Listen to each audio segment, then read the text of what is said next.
Welcome, everybody. Bob Stelton here from the Bob Gross and Tom Show. Look at this guy. Hi. Look who this is. Bob, Bobby Lee. I'm Bob, too. Bob Lee. Bob Lee. From just my family, the Lee family. This is the famous one, the talented one. Yeah, I'm just the one. No, talking look to at him this here. face. Yeah. Look at this face. The sitcom star. We've got Bobby Gimli from The Lord of the Rings doing the camera. Thanks for getting involved, sir. Dude, I love the dwarfs. It's awesome having you in here. Oh, no, dude, can I just say something? I was telling the guys, I go, you're one of my favorites. And I'm sure you meant it, right? Yeah, I did. I meant it. Yeah. Really, yeah, I did. Sincere. He's a good I really actor. do. When I see your face, I always go, oh, yeah, I like that guy. Yeah, because I'm a big fan. You know No, that. but there's just something about your face, like you're one of the trustworthy whites. You know, like you're the Schindler. Is that me? Like you would smuggle me out if there was like, you know what I mean? Yeah, I would. Like, I would help You're a you. good dude. You're I a would good get dude. you out of Yeah, there. you're a good dude. I'd get you out of there. The cameraman but no, I don't think so. He's Yeah, I think he's You named him the Viking. The He's a- Viking, yeah. I think that he would oppress me. And I think that he would make me work in a sweatshop and make him Nikes. And I don't do that. Well, hey, before we get into what's going on this week, you're at the Parlor. I'm going to be there Saturday night. It's gonna be Yes, awesome. Bob. We'll get into all that. But I want to talk about your show, man. You are a sitcom star now. Splitting up together on ABC, a major network. You're seeing this guy every week and picked up for a second season. Second season, but you know we're kind of screwed because I'll tell you why. Because our lead-in was Roseanne, Uh-oh. and I think she's gone. Yeah, I think you're right. Yeah, She is Roseanne's gone. And then you know what NBC did? They pit This Is Us against us. Uh-oh. You know what I mean? So they put This Is Us against us, and then Roseanne's gone. So I think that I think we're screwed here, bud. Mayday, mayday. I think you're gonna be fine. But It's can a I good just say show. this though? Strong legs. Can I call you strong legs? You can call me whatever you want, Strong man. legs. It's a miracle that I'm even on the show. Yeah, how did that come about? Did they write a part for you? No. What happened was this: I was on a show called Love, a Judd Apatow show. Yeah.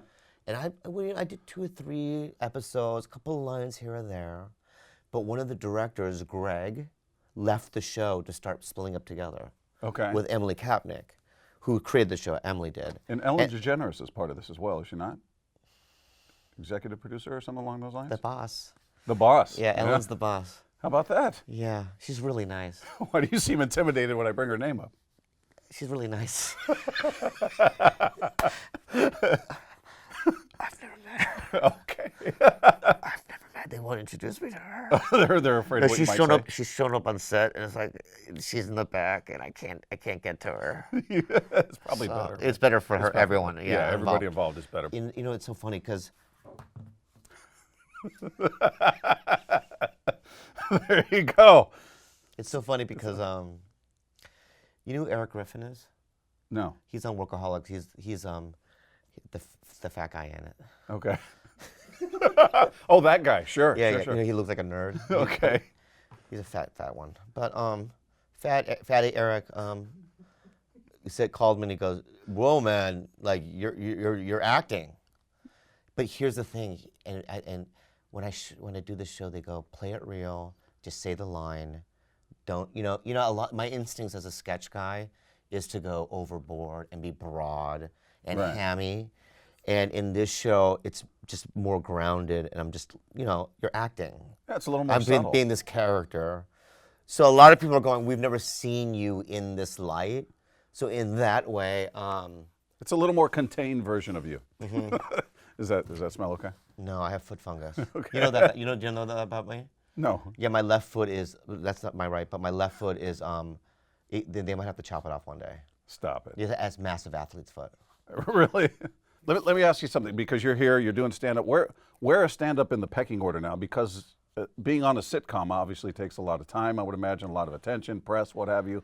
Is it harder to get the stand-up happening? You have to squeeze it in? I mean, at the end of the day, I had to cancel a bunch of dates, but, I will always do live shows.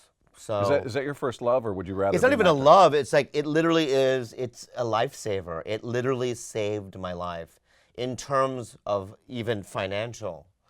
Because, acting gigs happen so infrequently for me. Right. Is that a right word? Yes. That, there's been years where I didn't get a job at all. Okay. So, you know, I used stand-up to make a living, to be creative, to all the things that, you know, I want to do, and it just saved me. And then a lot of times, I mean, what Richard Pryor said, it's like 1 out of every 10 new jokes work. Yeah. How do you, because I've talked to Jim Norton about this and Doug Stanhope and these guys about jokes that don't work, that they just fall flat. You think, man, I've got this is going to be great. And then you throw it out there. And some people just. I suffer.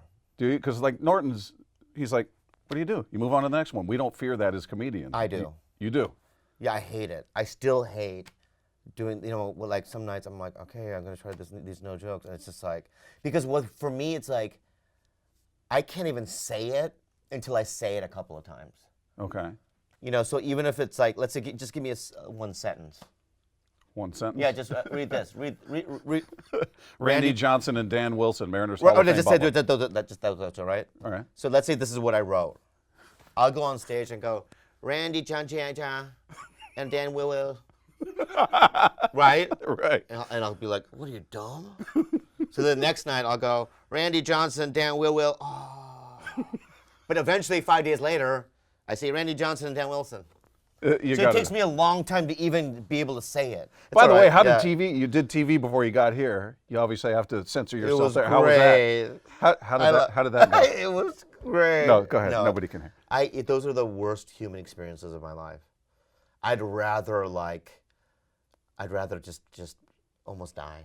Do you feel like they know who you are? That they know who I am, but it's work? like because, you know, I just did like 5 F-bombs on this, right? Right. But the reason why, you know why I did?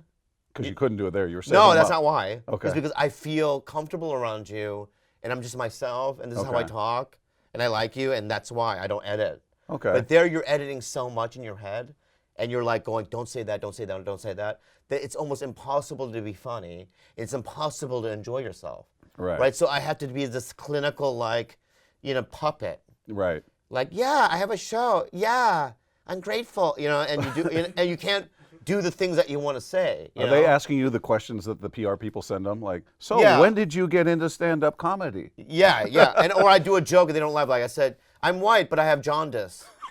And then they were like, and they were just kind of looking like, Like, oh, how are you sad. sick? No, because when you turn yellow when you have jaundice, and I'm yellow. It's bad when you got to walk. Yeah, up no, there. yeah. It's bad when you got to walk up there. Now you get this show splitting up together, and it's renewed for a second season. It's a hit.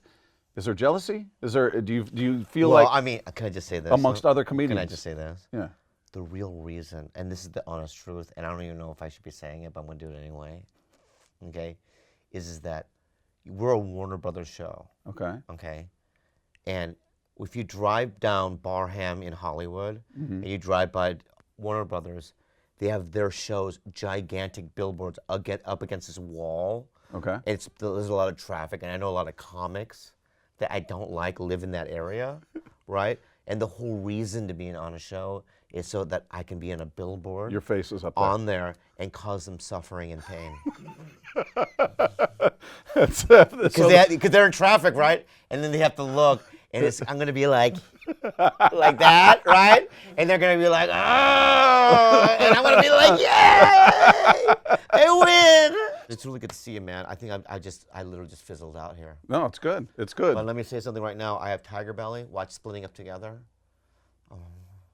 And go to the Parlor. Go to the Parlor live this weekend, in please. Bellevue tonight. And also, Bob, if you're ever in LA, call me. We'll have lunch or something. Absolutely, man. You have my number? I'll get it from you after this. Yeah. And I'm going to be out at the show tomorrow at the Parlor live in Bellevue. Bobby Lee never fails to impress, never fails to dazzle. Check him out.